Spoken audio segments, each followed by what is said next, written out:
In a previous video, we looked at Revelation 21 verses 9 through 25, which describe the measurements of the holy city in heaven, which we found would fit inside of the moon. Therefore, it appears that the great white throne in Revelation 20 refers to the moon. That video is either linked below or at the end of this video. In this video, we'll briefly look at the rest of Revelation 21. Verse 1 says, "And I saw a new heaven and a new earth, for the first heaven and the first earth were passed away, and there was no more sea." So we already know the word translated as heaven, number 3772, also means sky, and the word translated as earth, number 1093, also means land. So it's saying there will be a new sky and new land at the start of the 1,000-year reign. In other words, the sky and the land will be drastically different after the asteroid hits the earth. And that's because we're told the axis of the earth will shift. Isaiah 24:20 says the earth shall reel to and fro like a drunkard. In other words, the axis of the earth will shift, and that will change the way the stars look from our perspective on Earth.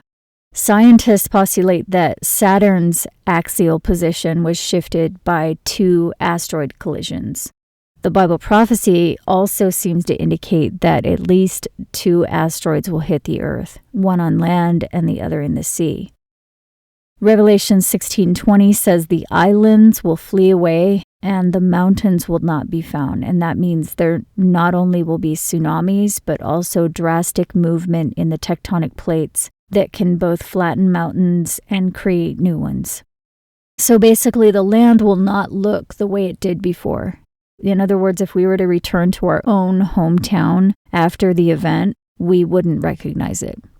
The sun will not rise in the same place on the horizon. The constellations will not appear in the sky where we see them now, and the landscape will be drastically different. John also says in verse 1 that there will be no sea.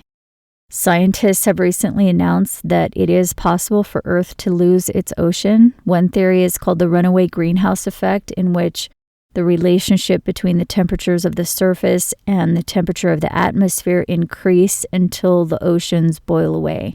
Scientists seem to think that's what happened to Venus. They believe there's virtually no chance of humans causing this, but apparently one or more large meteor impact events can influence this. Other scientists explain that an asteroid could destroy the ozone layer, which would, at the very minimum, cause burns or boils on the skin, Revelation 16:2 and 8. Another possible explanation of verse 1 is that there is no sea because it's ice. While the earth may burn in the initial blast, the blockage of the sun by the debris may cause a cooling effect that actually ends up freezing the earth after the initial burning. So there are 2 possible explanations for what John saw. Either there was no sea because everything was frozen, or there was no sea because everything was burnt. Both are scientifically possible in a giant asteroid impact scenario. Then verses 2 and 3 say, "And I, John, saw the holy city, New Jerusalem, coming down from God out of heaven, prepared as a bride adorned for her husband. And I heard a great voice out of heaven saying, Behold, the tabernacle of God is with men, and he will dwell with them, and they shall be his people, and God himself shall be with them and be their God." So in the previous video, we looked at the codes concerning the holy city, New Jerusalem. It represents both a place in heaven, and it also represents the people who will survive the asteroid. The people are the multitude in Revelation 7. The prophecy says they'll be taken to the prepared place, the great white throne, which appears to be the moon, and they will reside there for 3.5 years and then return to the earth. So the bride returning to the earth is the return of the Israelites to their homeland. The Israelites are the humans, and there are 12 tribes of humans. When the humans return to earth after the non-humans are eradicated, that's the return of the bride. The people are what make the city. Revelation 11:1 says the measurements are of both the temple and the people inside the temple. So the people go up and then come back down. The people can also represent water. In Revelation 17:15, it says the waters represent peoples, multitudes, nations, and languages. So if water is people, then people are water. And in Genesis 1:10, it says the gathering together of the waters is called seas. So another layer to this is that the people who will be gathered at the rescue represent the sea of earth.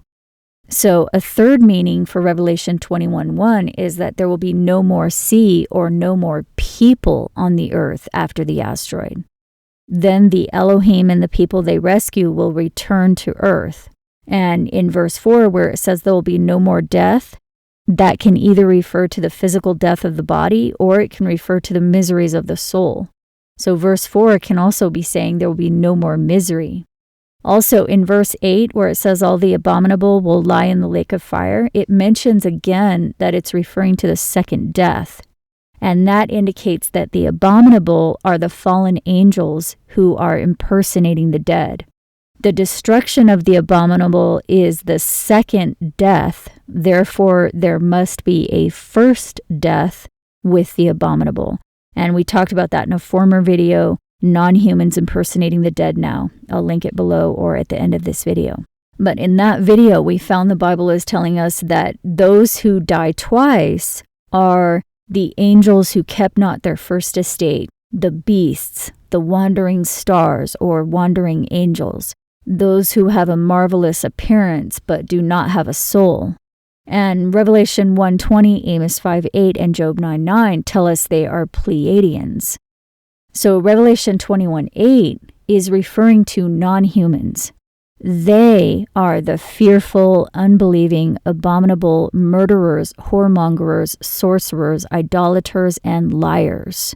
So more and more, it sounds like all the humans will be saved and those left behind are not human. Then it goes into detail about the holy city, which again we're told is in heaven. And we went over this in another video, which proves this holy city in heaven would fit inside of the moon, which is the great white throne. Then verse 27 says, and there shall in no wise enter into it anything that defiles, neither whatever works abomination or makes a lie, but they which are written in the Lamb's book of life. So again, this seems to refer to the humans because when it talks about the abominations and the lies, it's talking about the Satanas. The Satanas, or Pleiadians, will be burned on the earth, and the multitude of all tribes and nations, the humans, will stand before the great white throne in Revelation 7:8.